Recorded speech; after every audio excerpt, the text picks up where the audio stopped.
तो दोस्तों, स्वागत है आपका हमारे एक और वीडियो में। आज की हमारी कहानी है टॉक टू मी, जो कि 2022 में रिलीज हुई एक हॉरर मूवी है। कहानी की शुरुआत होती है और हम एक लड़के को देखते हैं जो कि एक पार्टी में अपने भाई को ढूंढ रहा होता है, जिसने अचानक खुद को एक रूम पर बंद कर लिया होता है। और उसके भाई के बार बार बुलाने पर भी वह दरवाज़ा नहीं खोलता है। तब वह दरवाज़ा तोड़कर अंदर पहुंचता है। वह खुद से ही बातें कर रहा होता है और वह कह रहा होता है कि उसके पिता उसे बार बार बुला रहे हैं, जबकि उसके पिता साल भर पहले ही मारे जा चुके थे। वह अपने भाई को अपने साथ ले जाने लगता है क्योंकि उसकी हालत काफ़ी ख़राब होती है। तब वह अचानक ही उसे चाकू से मार देता है। सब उसे देखते रह जाते हैं और तभी वह उसी चाकू से खुद की भी जान ले लेता है। और यह देखकर वहाँ पर भगदड़ मच जाती है। अब सीन शिफ्ट होता है और हम एक मियाँ नाम की लड़की को देखते हैं जिसकी एज 15 साल की होती है, जो कि खुद से बेहद परेशान होती है क्योंकि उसकी ज़िंदगी में ढेर सारी प्रॉब्लम्स चल रही होती है। वह अपने पिता के साथ रह रही होती है और उन दोनों के बीच रिलेशन भी इतने खास नहीं चल रहे होते हैं। और उसकी माँ की कुछ साल पहले डेथ हो गई होती है और वह हमेशा उन्हीं को याद करते रहती है। आगे हम रैली और रायन नाम के दो लड़के को देखते हैं जो कि साथ बैठे होते हैं। रैली अपनी बहन जेड का इंतज़ार कर रहा होता है ताकि वह वापस घर जा सके, लेकिन वह उसे घर वापस ले जाना भूल गई होती है। तब हम मिया को देखते हैं। मिया जेड की फ्रेंड होती है और वह रैली को अपने साथ ले जाने वहाँ पर आई होती है और वह उसे अपने साथ घर लेकर जाती है। रास्ते में उन्हें एक अधमरा जानवर मिलता है जो कि बेहद ज़्यादा तड़प रहा होता है। वह बेहद ज़्यादा दर्द में होता है। तब रैली उस जानवर को दर्द से आज़ाद करने की बात करता है, जिस पर मिया कोशिश भी करती है, लेकिन वह ऐसा नहीं कर पाती है क्योंकि उसके अंदर इतनी हिम्मत ही नहीं होती है। और वह यह सारी बात जेड को बता रही होती है, लेकिन जेड अपने बॉयफ्रेंड डेनियल से बात करने में ज़्यादा बिजी होती है। तभी वे चैट ग्रुप में एक अजीब सी हरकतें देखते हैं जिस पर मिया वहां जाने की जिद करने लगती है। जेड पहले उसे मना करती है, लेकिन वह बाद में जाने के लिए तैयार हो जाती है। तब हमें पता चलता है कि आज मिया की माँ की डेथ एनिवर्सरी है। रात का समय होते ही जेड अपनी माँ से बाहर जाने की परमिशन लेती है और उसे परमिशन मिल जाती है। वे दोनों जाने लगते हैं। तभी रैली भी उनके साथ जाने की जिद करता है, जिस पर जेड मान जाती है। वहाँ पर डेनियल और उसके बाकी सभी लोग भी मौजूद होते हैं। इस समय मिया दिखाई गई सारी बातों को बेहद ज़्यादा मजाक में ले रही होती है, साथ में वह बेहद ज़्यादा परेशान भी होती है।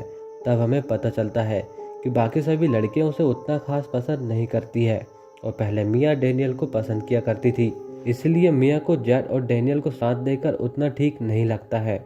आगे मिया इस गेम को सबसे पहले खेलने के लिए रेडी हो जाती है। तब जोश आगे बढ़ने से पहले इस गेम के कुछ नियम बताता है कि सबसे पहले होस्ट को अच्छे से बांधा जाएगा और सिर्फ 90 सेकंड के लिए वह इसके अंदर रह सकता है। और अगर इस बीच ज़्यादा समय हो जाए तो वे उसे कभी बाहर नहीं आने देंगे और वह हमेशा के लिए उनकी हो जाएगी। और उनके बीच का रास्ता खोलने के लिए उन्हें एक कैंडल जलानी होगी, जिसके बाद वह हाथ जिस पर बहुत सारे अक्षर पर कुछ लिखा होता है मिया के सामने रख दिया जाता है, जिसे पकड़कर उसे कहना होता है टॉक टू मी। और यह कहते ही मिया के सामने एक अजीब सा आदमी प्रकट हो जाता है, जिसे देखकर वह डर जाती है, लेकिन मिया को उसकी आंखों में देखकर कहना होता है कि मुझ में समा जाओ। और वह ऐसा ही करती है और तभी उसकी आत्मा मिया पर समा जाती है। सभी को यह देखकर बेहद ज़्यादा मज़ा आ रहा होता है और यह उनके लिए एक फैंटेसी थी। तभी मिया के अंदर का शैतान कहता है कि वे तुम्हें बेहद ज़्यादा पसंद करते हैं, लेकिन सभी को यह सब चीज़ें बकवास लग रही होती है। तभी वहाँ रैली को कहता है कि वे तुम्हारे पीछे हैं, वे तुम्हें काट कर खा जाएंगे। और वह सभी को वहाँ से भागने के लिए कहने लगता है। और यह सब कुछ देखकर रैली तो काफ़ी डर जाता है, लेकिन बाकी सभी लोगों के लिए यह एक बेहद ज़्यादा मज़ेदार चीज़ होती है। वह इस पर बेहद ज़्यादा एंजॉय कर रहे होते हैं। सारी रात एंजॉय करने के बाद वे सभी वापस घर आ जाते हैं, जिस पर रैली काफ़ी डरा होता है और उसे नींद भी नहीं आ रही होती है। तो वह मिया के पास चला जाता है, जो कि गुमसुम उदास बैठी होती है और वह अपने माँ के बारे में सोच रही होती है। रैली उसके साथ आकर बैठ जाता है और वे बातें करने लगते हैं। मिया उसे बताती है कि वह हमेशा एक सपना देखती है जिसमें उसकी परछाई नहीं होती है। आगे रैली उस रात के गेम के बारे में उससे पूछता है, जिसमें मिया उसे बताती है कि उसे गेम में काफ़ी मज़ा आया था और वह सब कुछ देख और सुन सकती थी। बातें करते करते वे सो जाते हैं। तभी हम एक अजीब से हाथ को रैली के पास में देखते हैं कि मानो वह शैतान अभी भी वहीं मौजूद हो। अगले दिन हम जेड और मिया को देखते हैं, जो कि हैली के पास पहुंचते हैं और उसी गेम टॉक टू मी के लिए फिर से कहते हैं, जिस पर हैली बताती है कि जो उस लास्ट नाइट के कारण बेहद ज़्यादा नाराज़ है। जिसके बाद जेड कहती है कि वह अपने घर पर पार्टी अरेंज कर सकती है। तभी डैनियल घर पहुंचता है और बाकी सभी लोग रात के लिए वहां पर पहुंचने लगते हैं और अब पार्टी का माहौल बनने लगता है, जहां हमें जोश से पता चलता है कि यह अजीब सा हाथ एक साइको तांत्रिक का असली हाथ है, जिस पर प्लास्टर कर दिया गया है, जो कि पहले शैतान से बातें कर सकता था, जिस कारण लोगों ने उसका हाथ काट दिया और उसके हाथ को काट कर छिपा दिया था। और जोश को यह हाथ अपने फ्रेंड से मिला था और उसके फ्रेंड को अपने फ्रेंड से। पार्टी में सबसे पहले डैनियल गेम की शुरुआत करता है। डैनियल के शरीर में आने के बाद वह शैतान काफ़ी अजीबोगरीब हरकत करता है, जिस पर बाकी सभी लोग काफ़ी मज़े करते हैं। जिसके बाद एक के बाद एक सभी बारी से यह गेम खेलने लगते हैं और सभी बेहद ज़्यादा एंजॉय करते हैं, मज़े करते हैं। और अब आधी रात हो चुकी होती है, जिसके बाद रैली इस गेम को प्ले करने की जिद करने लगता है, जिस पर उसकी बहन जेट तो इस पर साफ मना कर देती है और वहाँ से चली जाती है। जेट की इस बात से रैली काफ़ी नाराज़ हो जाता है और मिया को भी यह सब ठीक नहीं लगता है, जिसके बाद मिया रैली को यह गेम खेलने की परमिशन दे देती है। तब मिया के कहने पर 60 सेकंड के लिए उसे गेम प्ले करने का मौका दिया जाता है, जिससे कि रैली काफ़ी खुश भी होता है। अब वह आत्मा को अपने अंदर बुलाता है, जो कोई और नहीं बल्कि मिया की माँ होती है। वह मिया से बातें करने लगती है और उससे माफ़ी भी मांगती है और देखते ही देखते 60 सेकंड बीत जाते हैं, लेकिन मिया गेम बंद करने के बजाय उसे रोककर उनसे बातें करने लगती है। और तब यह गेम अपना असली रूप दिखाता है। अचानक सब कुछ बदल जाता है और अचानक रैली खुद को नुकसान पहुंचाने लगता है, अपना सर पटकने लगता है और बाकी सब उसे रोकने पर नाकाम होते हैं और वहां पर भगदड़ मच जाती है। सभी इस बात से बेहद ज़्यादा डर जाते हैं, क्योंकि ऐसा कभी उनके साथ नहीं हुआ था। तो दूसरी ओर इस हादसे से मिया सदमे पर चली जाती है। उसे विश्वास नहीं हो रहा होता है कि उसके कारण कितनी बड़ी गड़बड़ हो चुकी है। आगे पुलिस वहां पर आकर पूछताछ करती है और वापस चली जाती है। मिया अब अपने घर पहुंचती है, जहां मिया और उसके पापा के बीच कुछ बहस होती है और मिया उनके किसी भी सवाल का जवाब नहीं देती है। और तभी हम देखते हैं कि वह हाथ भी अपने साथ ले आती है। इस और रैली की हालत बेहद ज़्यादा नाजुक होती है और उसकी माँ मिया से बेहद ज़्यादा नाराज होती है, क्योंकि इस घटना का असली कारण तो मिया को मारा जा रहा होता है और मिया को रैली से मिलने तक नहीं दिया जाता है। तभी मिया को अपनी माँ दिखाई देने लगती है, जिसका वह पीछा भी करती है, लेकिन अंत में उसके हाथ में कुछ भी नहीं लगता है और इस घटना से वह बेहद ज़्यादा टूट जाती है।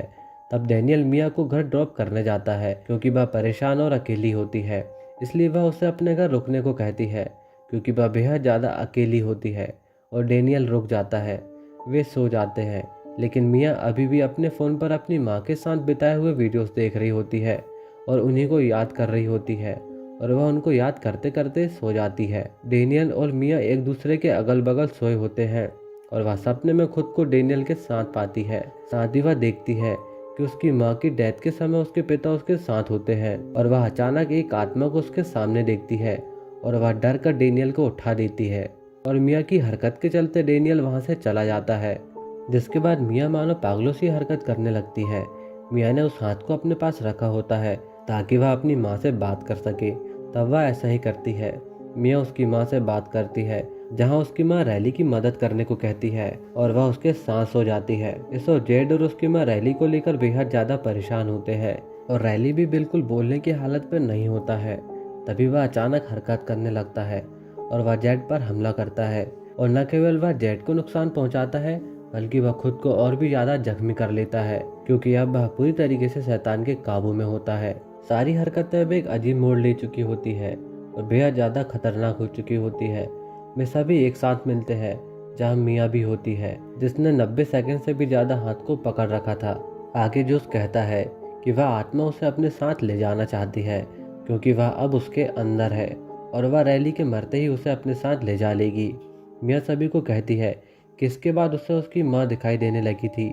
जिसके बाद वे डकेट नाम के एक आदमी के बारे में बात करते हैं, जिसने जोस को यह हाथ दिया होता है, जिसने सबसे पहले इस हाथ को यूज़ किया था और एक आत्मा के चलते उसने अपने भाई पर वार भी किया था और उसके बाद उसने खुद की जान ले ली थी। आगे वे एक लड़के से मिलते हैं, जिससे कि वह यह सब जान सके कि वे इस प्रॉब्लम से कैसे निपट पाएंगे, और उस व्यक्ति का नाम कोल होता है।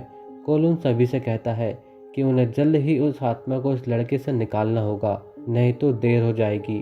और यह बात सुनकर जेड और भी ज़्यादा गुस्सा हो जाती है, क्योंकि मिया ने उसे प्ले करने की परमिशन दी होती है, जबकि जेड ने उसे मना कर दिया था। मिया उस आत्मा जो कि सबसे पहले उसके शरीर में प्रवेश की होती है, वह आत्मा रैली को बेहद ज़्यादा पसंद करती है और उसी आत्मा ने उसे कंट्रोल कर लिया होता है।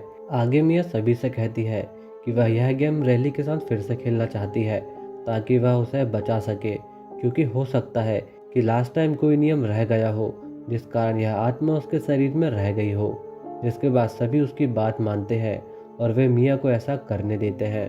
वह रैली के पास जाती है और वह बार बार गेम खेलने की कोशिश करती है, लेकिन इसका कोई फ़ायदा नहीं होता है। उन्हें लगता है कि रैली की आत्मा यहाँ भटक रही है, इसलिए मिया रैली से बात करने की कोशिश करती है, लेकिन उसे रैली दिखाई नहीं देता है, बल्कि उसे एक छोटी बच्ची दिखाई देती है। मिया उससे रैली के बारे में पूछती है, तब वह बच्ची उसे रैली के पास लेकर जाती है, जहाँ मिया देखती है कि रैली को शैतानों की आत्मा ने घेर रखा होता है और वे उसे यातनाएं दे रहे होते हैं। और यह देखकर मिया दंग रह जाती है। वह डर जाती है और वह अपने किए पर रोने लगती है, पछताने लगती है। अब वह और भी ज़्यादा डरी और परेशान होती है और अपने घर वापस आ जाती है, जहाँ उसके पिता उसे बताते हैं कि उसकी माँ ने खुद की जान ली होती है और एक नोट वहाँ पर छोड़ दिया होता है, जिस पर मिया कहती है कि ऐसा नहीं हुआ था, आप झूठ बोल रहे हो। तभी उसकी आत्मा मिया को दिखने लगती है, जो कि बार बार यह कह रही होती है कि उसके पिता झूठ बोल रहे हैं और वह तुम्हारा पिता नहीं है, बल्कि वह तुम्हें मारना चाहता है। तभी वह आत्मा मिया को एक इल्यूजन दिखाती है, जिसके कारण उसे लग रहा होता है कि उसके पिता उसे मारना चाहते हैं, जिस पर वह अपने पिता को कैंची से मार देती है और उन्हें वहीं पर मरता छोड़कर वहां से चली जाती है। तभी मिया जेड को कॉल करती है कि इस समय रैली की हालत पहले से ठीक होने लगी है। मिया जेड से कहती है कि उसे पता है कि आगे क्या करना चाहिए और वह उसे मिलने बुलाती है, जिस पर जेड उससे मिलने निकल पड़ती है। तो दूसरी ओर हम देखते हैं कि मिया हॉस्पिटल के पास ही मौजूद होती है और यह सब उस आत्मा की चाल होती है ताकि वह मिया के जरिए रैली को मार सके और उसे हमेशा हमेशा के लिए ले जा सके। वह आत्मा ने मिया को पूरी तरीके से काबू कर लिया होता है और वह उसे बार बार कह रही होती है कि वह उसे आज़ाद कर दे, यानी उसे मार दे। अब वह रैली के सामने होती है और रैली की माँ भी उसे उससे मिलने देती है। इधर जेड मिया को कंटिन्यू कॉल कर रही होती है, लेकिन वह कोई भी जवाब नहीं देती है। तब वह उसके घर के अंदर जाती है और वह देखती है कि मिया के पिता की हालत बेहद ज़्यादा खराब है और यह सब मिया ने किया होता है, जिससे कि जेड तुरंत समझ जाती है कि यह सब उसकी एक चाल है और रैली की जान खतरे पर है। इस तरफ मिया पूरी तरीके से उस आत्मा के कंट्रोल में होती है और उसे रैली पर एक शैतान नजर आने लगता है। तब वह उसे चेयर में बैठाकर हाईवे की ओर ले जाने लगती है ताकि वह उसे हाईवे में गिराकर मार सके। मिया रैली को लेकर हाईवे के पास पहुंचती है और वह शैतान उससे बार बार कह रहा होता है। मिया भले ही पूरी तरीके से आत्मा के वश में होती है, लेकिन कुछ पल के लिए ही सही बार रैली के बारे में सोचती है कि वह उसके साथ बिल्कुल गलत कर रही है। तब वह रैली की जगह खुद को ही हाईवे में गिरा देती है और घायल हो जाती है। तभी वहां पर जेड पहुंचती है और अपने भाई रैली को लेकर हॉस्पिटल पहुंचती है और पीछे पीछे मिया भी वहीं पहुंचती है। लेकिन वहां पर सब कुछ अजीब हो रहा होता है।